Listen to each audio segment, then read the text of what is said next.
I think I've had Healing Hearts in my mind for probably a good 10 years. To start an organization that really saves animals and becomes a place not just for domestic animals, but farm animals as well, and those that are really in need of, that have come in through neglect, abuse, abandonment. It started with a friend of mine and I purchasing land down in Wilcox, Arizona. Our mobile surgical unit, we're able to go into the low-income areas and provide spaying and neutering, which is such a critical part of really solving the solution of these abandoned animals that are everywhere. We don't euthanize for space or behavior.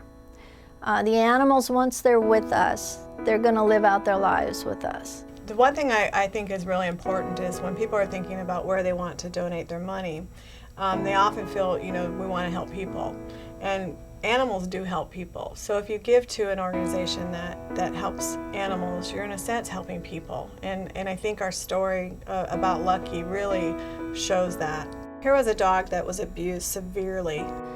I want to say it was 7 or 8 dogs that had been at the county facility, kennels, for over a year. It was a horrific abuse situation.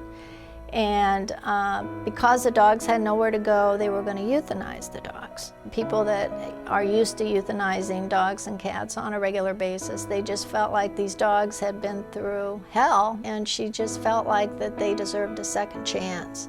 And so she contacted us. We were able to take them and rehabilitate them and find new homes for them. Lucky's story really illustrates the good that can come out of rescuing an animal. And I always say, to the world it may just seem to be one animal, but to that animal, it's the world. Her name was Molly, and we decided to change it to Lucky because she's lucky to have us, we're lucky to have her. We both loved her right away. She was diagnosed with Alzheimer's in 2006. I couldn't believe it, but it was true. The way she is today is she's pretty quiet, and she's lost a lot of weight and doesn't eat well and has all the problems that go with that disease. We would start seeing her disappear day to day because of the Alzheimer's disease. It was part of the plan to help care for her and know that she had her dog by her side. It was part of my dad's compassion towards her. That is a gift that in this late stage of my mom not really recognizing those around her, she still has that childlike love for an animal. We don't know how long she's got, but we're going to give her all the love we can give her for as long as we have her. She was a master at any project which required a needle and thread.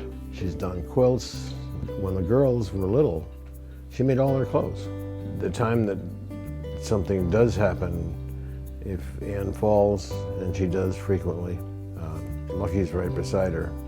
If all of a sudden Lucky couldn't be here, we'd have to do something right away about that. I think that's a real key part in her expression of whatever it is she's trying to express at this time. We don't know, but she reaches out and she touches that animal and she pets her, and it's a comfort. Lucky's story really illustrates how an animal doesn't hold a grudge, is able to give love even when it wasn't shown love. And I think that's what the connection is between people and animals. I think more people have animals than don't have animals, and I know with the economic changes, a lot of people have had to give up the option to have their pets because they have not been aware of or take advantage of or sought out agencies such as Healing Hearts that could assist them. Healing Hearts just says it all. There are a lot of hurting people out there, there's a lot of hurting animals out there, and Healing Hearts just says what they do.